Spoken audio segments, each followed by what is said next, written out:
Muy buenas tardes tengan todos los presentes. Continuando con el ciclo de conferencias, hablaremos sobre crisis hiperglicémicas.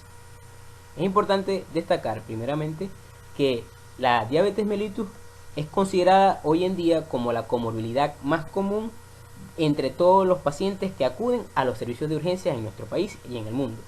Esto es debido a que la hiperglicemia a largo plazo constituye por sí misma como un importante factor desencadenante de múltiples afecciones, entre ellas la cetoacidosis diabética y el estado hiperosmolar hiperglicémico, los cuales son dos complicaciones agudas de la diabetes descompensada que son potencialmente graves y que aumentan la tasa de mortalidad en el paciente diabético. Antes de entrar en materia, daremos una breve introducción sobre cada una de ellas. Primeramente, la cetoacidosis diabética, la cual es la complicación más frecuente. Este es un estado de estrés metabólico agudo que se define por la presencia de una triada caracterizada por hiperglicemia, acidosis metabólica y cetosis. Por lo general presente en individuos jóvenes con diabetes mellitus tipo 1 y en aproximadamente un tercio de las ocasiones en individuos con diabetes mellitus tipo 2. En cuanto a su incidencia, la frecuencia de esta afección ha aumentado con las últimas décadas, siendo reportados en el año 2017 más de 160.000 hospitalizaciones al año en Estados Unidos, lo cual ha traído como consecuencia un impacto sustancial en los costes sanitarios. De hecho, se calcula que un solo episodio de cetoacidosis diabética en los Estados Unidos cuesta aproximadamente $26.566, mientras que en el Reino Unido cada episodio cuesta 2.064 libras esterlinas aproximadamente. Por su parte, el estado hiperosmolar hiperglicémico, definido por la presencia de hiperglicemia severa, hiperosmolaridad y deshidratación, es un estado que afecta principalmente a ancianos y adultos con diabetes mellitus tipo 2. Este ocurre con menos frecuencia que la cetoacidosis diabética, siendo responsable de tan solo el 1% de todas las admisiones. Sin embargo, el pronóstico en torno a esta entidad es aún mucho más desfavorable, con una tasa de mortalidad del 10 al 20% de los pacientes ancianos que presentan alguna comorbilidad. Hoy en día, son bien conocidos los potenciales factores implicados en el aumento exponencial de las hospitalizaciones relacionadas con las urgencias diabéticas, destacando el aumento en la prevalencia de la diabetes junto con aquellas circunstancias psicosociales, culturales y económicas que limitan un acceso a la terapia antidiabética y a una adecuada atención médica. Por lo anterior expuesto y debido a que a menudo la clínica de estas entidades se superpone, el abordaje clínico y terapéutico resulta un desafío en la práctica. Por lo tanto, es necesario una adecuada capacitación del personal médico en oportunidad de lograr los objetivos de tratamiento requeridos. Es por ello que el día de hoy daremos una visión mecanicística sobre ambas entidades, así como también su clínica y las potenciales comparaciones entre las mismas, para luego finalizar con el abordaje terapéutico específico. En la historia natural de las crisis hiperglicémicas se han establecido diversos factores desencadenantes que a menudo anteceden al cuadro clínico. Y si bien diversos estudios epidemiológicos han descrito algunas causas particulares tanto para la cetoacidosis como el estado hiperosmolar, muchos de estos factores son compartidos por ambas entidades. El agente causal más importante es la presencia de infecciones, siendo las más frecuentes la neumonía y la infección del tracto urinario. En segundo lugar, la mala adherencia al tratamiento, bien sea por la omisión en la terapia con insulina, que ocurre en un 20% de los casos, y a la falta de un antidiabético oral. En tercer lugar, la diabetes de novo, la cual es más frecuente en cetoacidosis que en el estado hiperosmolar. Entre otros factores desencadenantes, se encuentra la presencia de enfermedad aguda intercurrente que favorece la liberación de hormonas contrarreguladoras de la insulina, tales como pancreatitis, apendicitis, accidente cerebrovascular e infarto agudo al miocardio. También el consumo de fármacos que interfieren en el metabolismo de la glucosa, tales como glucocorticoides, beta bloqueantes, diuréticos tiacídicos, agentes quimioterapéuticos y antidepresivos tricíclicos. Finalmente, se ha descrito a los inhibidores del transportador SGLT2, el cual es un antidiabético oral que impide la reabsorción tubular de glucosa a nivel del túbulo proximal, como un factor desencadenante de un cuadro atípico de cetoacidosis, denominada cetoacidosis euglicémica, la cual se caracteriza por niveles de glucosa leves o moderados en un cuadro de cetoacidosis particular.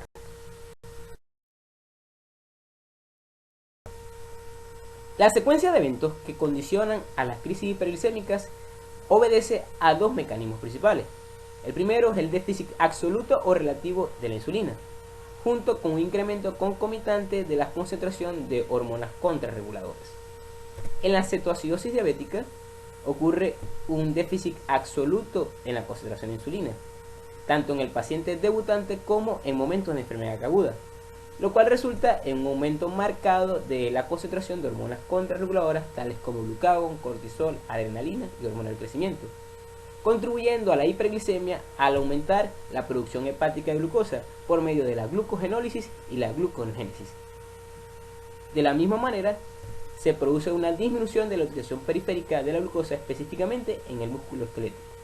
Simultáneamente, este entorno hormonal es capaz de estimular la proteólisis del músculo, aumentando la concentración sanguínea de aminoácidos que finalmente se convertirán en sustratos gluconeogénicos.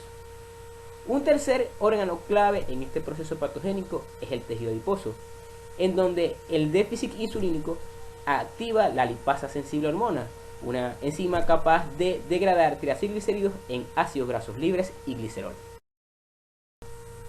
Una vez en la circulación, los ácidos grasos libres van a llegar al hígado, donde sufren un proceso de oxidación a nivel mitocondrial para generar cuerpos cetónicos, específicamente el acetoacetato y el beta-hidroxibutirato, en un mecanismo que es mediado por el glucagón. La elevación acelerada de la concentración de los cuerpos cetónicos, en conjunto con una disminución del aclaramiento de los mismos a nivel hepático, conlleva a una cetonemia y a una acidosis metabólica.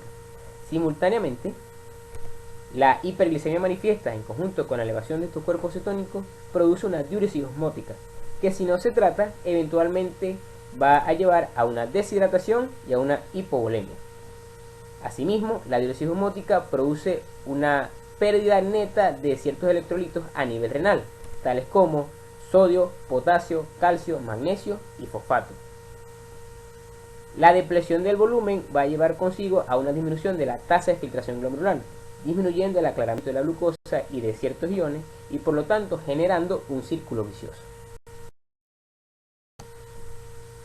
Por otra parte, en lo que respecta al estado hiperosmolar hiperglicémico, la patogenia de este cuadro difiere de la cetoacidosis en que existe un grado más severo de deshidratación, debido a la diuresis osmótica prolongada y a la ausencia significativa de cetosis y cetonemia.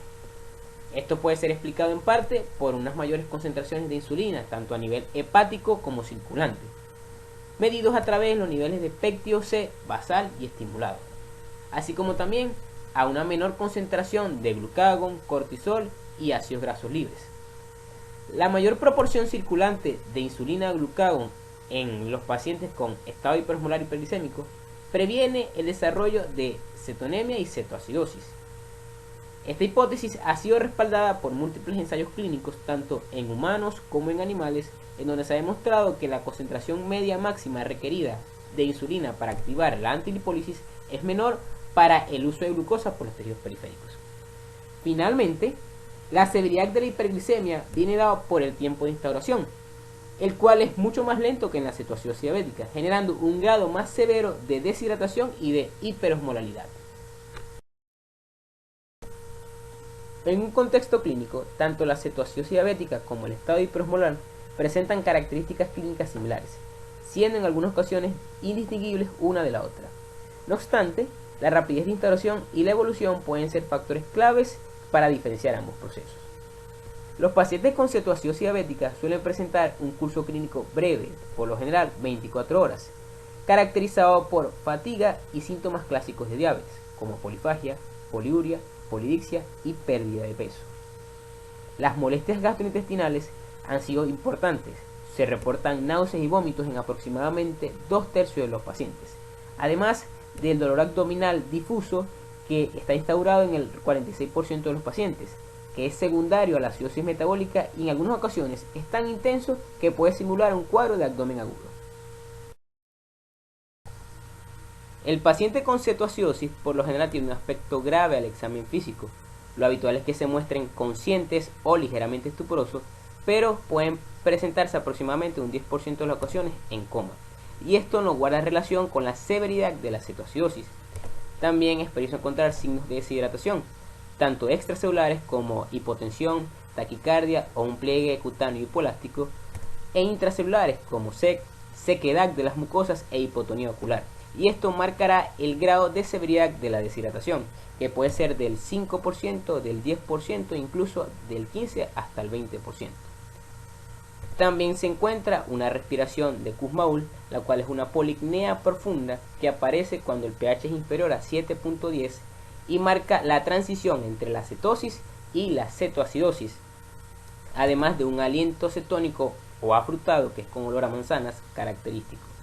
Por último, es importante considerar las variantes de la temperatura, puesto que la hipotermia, que es secundaria a la vasodilatación periférica producida por la acidosis, es un marcador de mal pronóstico. En el caso del estado hiperosmolar hiperglicémico, el curso clínico suele ser más insidioso. La mayoría de los pacientes presentan antecedentes de poliuria, polidixia, debilidad, visión borrosa o un deterioro progresivo del estado mental. El paciente típico con estado hiperosmolar es mayor de 60 años, con la presencia de alguna infección o una enfermedad aguda que ha retrasado la búsqueda de atención médica. A la exploración física, al igual que en la cetoacidosis, es posible encontrar signos claros de deshidratación severa, tales como hipotensión, taquicardia y pérdida de la electrolysis cutánea, aunque a menudo estos suelen pasar desapercibidos dependiendo del momento en el cual acude el paciente a la emergencia, ya que los cambios fisiopatológicos que produce la disminución del volumen del espacio extravascular pueden aparecer en días, incluso hasta en semanas. Otro sello distintivo son los signos neurológicos. Anteriormente se tomaban como un común denominador para el diagnóstico de esta enfermedad, tanto así que se denomina más coma hiperosmolar no cetóxico. No obstante, actualmente se ha cambiado esto, se ha eliminado el coma por estado y se ha eliminado lo cetóxico, debido a que algunos pacientes pueden presentar un grado bajo de cetosis y cetonemia. Entre los hallazgos neurológicos podemos encontrar somnolencia, letargia, incluso hasta coma. También convulsiones que pueden ser generalizadas o focalizadas, alteraciones asimétricas como déficit visual y hemiparesias. Ante la sospecha clínica de una crisis hiperglicémica, se debe solicitar de manera inmediata distintos estudios de laboratorio, entre ellos una hematología completa, una química sanguínea que incluya glicemia, electrolitos séricos tales como potasio, sodio, magnesio, fosfato y calcio, también el perfil renal, viendo el nutrógeno úrico sanguíneo y la creatinina sérica, un uroanálisis buscando glucosuria y o cetonuria, y por último gasometría para valorar acidosis, la presión parcial de dióxido de carbono y el bicarbonato. También se debe realizar el cálculo de la osmolaridad plasmática, y esto es a través de la fórmula de la osmolaridad efectiva, la cual es 2 por sodio más glucosa entre 18. También se calcula el anión GAC o brecha aniónica, el cual nos permite cuantificar aquellos aniones no medibles en nuestra sangre, y también nos permite valorar la etiología de la acidosis. El resto de los estudios complementarios se solicitará en función de la sospecha de la causa desencadenante, tales como un electrocardiograma, un cultivo microbiológico, una radiografía de tórax, entre otros. Una vez realizada esta batería de estudios, se debe confirmar el diagnóstico. Para ello, la Asociación Americana de Diabetes promulgó en el año 2009 los criterios diagnósticos para crisis hiperglicémicas, más tarde modificados en el año 2019. Para diagnosticar cetoacidosis diabética, se debe identificar la triada clásica de hiperglicemia, hipercetonemia y acidosis metabólica. En ese contexto, una glucosa plasmática mayor a 250, un pH arterial o venoso menos de 7.30 y un bicarbonato menos de 18. Otros criterios claves en el diagnóstico son la elevación de las concentraciones séricas de cuerpos cetónicos y una acidosis metabólica con una brecha aniónica elevada, es decir, un anión GAT mayor a 12. Para medir los cuerpos cetónicos se dispone de la reacción de nitroprusiato y de la medición directa del beta-hidroxibutirato en sangre. Este último, si bien es una prueba más costosa, se prefiere puesto que permite medir el beta-hidroxibutirato, mientras que la reacción de nitroprusiato lo que puede medir es de manera semi-cuantitativa el acetoacetato y la acetona. El valor diagnóstico del beta-hidroxibutirato en la cetoacidosis diabética es mayor a 3 milimoles sobre litro. Por último, en función al grado de extensión de la acidosis y del deterioro en el estado mental, la cetoacidosis diabética se puede estratificar en leve, moderada o severa. Si bien la mayoría de los pacientes presentan una glucosa plasmática mayor a 250, este no se considera un criterio de severidad, puesto que en ciertas ocasiones pueden haber niveles más bajos de glucosa, como lo es en el caso de la cetoacidosis diabética euglicémica. En el caso del estado hiperosmolar hiperglicémico, los criterios diagnósticos incluyen una glucosa plasmática superior a 600 miligramos sobre decilitro, una osmolalidad efectiva mayor a 320 y la ausencia de acidosis metabólica y cetonemia. Aunque por definición el estado hiperosmolar se caracteriza por un pH mayor a 7.30 y un bicarbonato mayor a 18 y cuerpos cetónicos negativos o que pueden estar positivos, se sugiere que el 20 al 30% de estos pacientes tienen un aumento de la acidosis metabólica con una brecha aniónica como resultado de una cetoacidosis concomitante y un aumento de los niveles séricos de lactato. Los protocolos de tratamiento en la cetoacidosis diabética y el estado hiperosmolar son similares. Los objetivos terapéuticos incluyen una corrección de la deshidratación, de la hiperglicemia y la hiperosmolaridad y el desequilibrio hidroelectrolítico. En el caso particular, los pacientes con cetoacidosis diabética de leve a moderada pueden ser tratados de forma segura en los servicios de urgencia o en una unidad de cuidados intermedios, mientras que aquellos que tengan una enfermedad concomitante o que estén excesivamente graves se tienen que tratar en la UCI. Por otra parte, debido a que en los pacientes con estado hiperosmolar hiperglicémico con frecuencia presentan un estado mental alterado y tienen una mortalidad mucho mayor que en la cetoacidosis diabética, se sugiere que estos pacientes sean manejados exclusivamente en la UCI. En la etapa inicial del tratamiento se deben tomar en cuenta distintas consideraciones generales, entre ellas el control frecuente de los signos vitales, así como también una valoración del estado de hidratación, indagando signos de sobrecarga hemodinámica de forma periódica. Se deben colocar 2 vías venosas periféricas y en aquellos pacientes en los que se sospeche de una insuficiencia renal o cardíaca o que tengan un grado de deshidratación severa, se debe colocar una vía venosa central. Se sugiere la colocación de sonda nasogástrica en aquellos pacientes que presenten vómitos persistentes o incoercibles o en aquellos que tengan una depresión del estado neurológico severo para prevenir aspiraciones por atonía gástrica. Se debe limitar el uso de sonda vesical solo en aquellos pacientes con coma, sin diuresis espontánea o en aquellos en los que se requiera un control estricto del balance hídrico. También se debe realizar la solicitud de paraclínicos cada 2 a 4 horas, viendo exámenes como la glicemia, el bicarbonato, el anión GAT, la gasometría, entre otros. Finalmente, se recomienda el diseño de una tabla para registro periódico de las distintas intervenciones, tanto como los signos vitales, como los exámenes de laboratorio y también la aplicación del régimen terapéutico, bien sea por la insulinoterapia o la hidratación.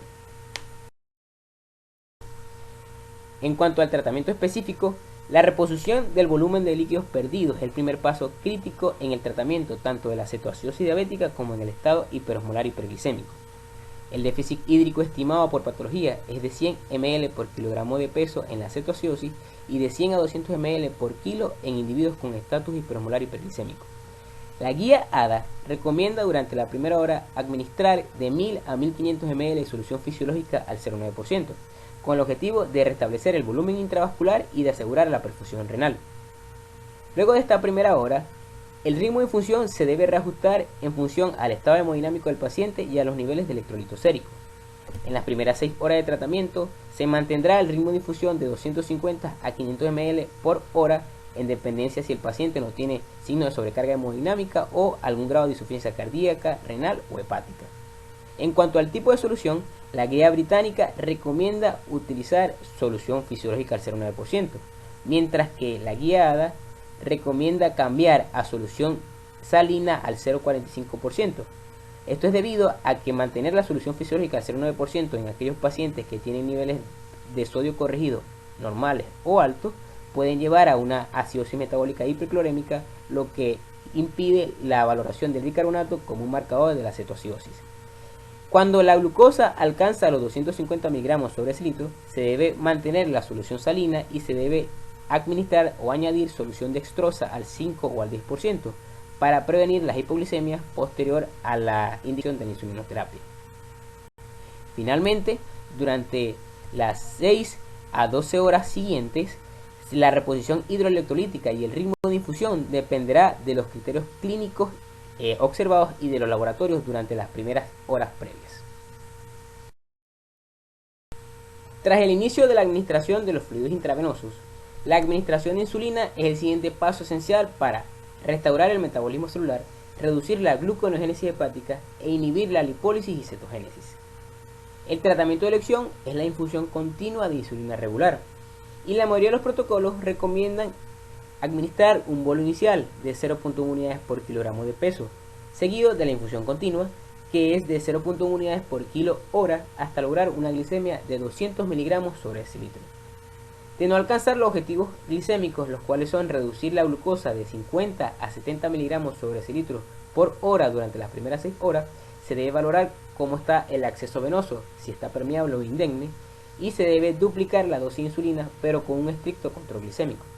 En el caso contrario, en el que se hayan logrado los objetivos glicémicos, se debe reducir la dosis de insulina a 0.05 unidades por kilo hora, es decir, hasta la mitad, y se debe reducir también la velocidad de infusión, en conjunto con una adición de solución dextrosa al 5%, en oportunidad de mantener los niveles de glucosa entre 140 a 200 miligramos sobre decilitro hasta la resolución de la cetoacidosis.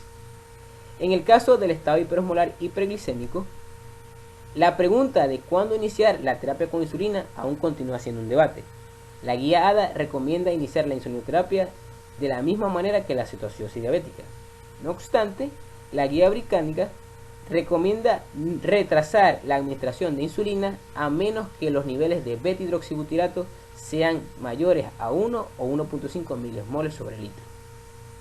Esto está fundamentado en el hecho de que la instauración de una insulinoterapia precoz en un paciente que tiene un alto compromiso de perfusión tisular podría agravar el cuadro, aumentando el riesgo de compromiso circulatorio y de trombosis.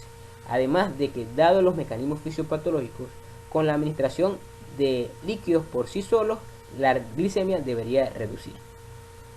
En el caso de que no se logren los objetivos control, que es disminuir la glicemia de 90 miligramos sobre decilitros hora, se debe iniciar la insulinoterapia, que es a una dosis menor que en la cetoacidosis.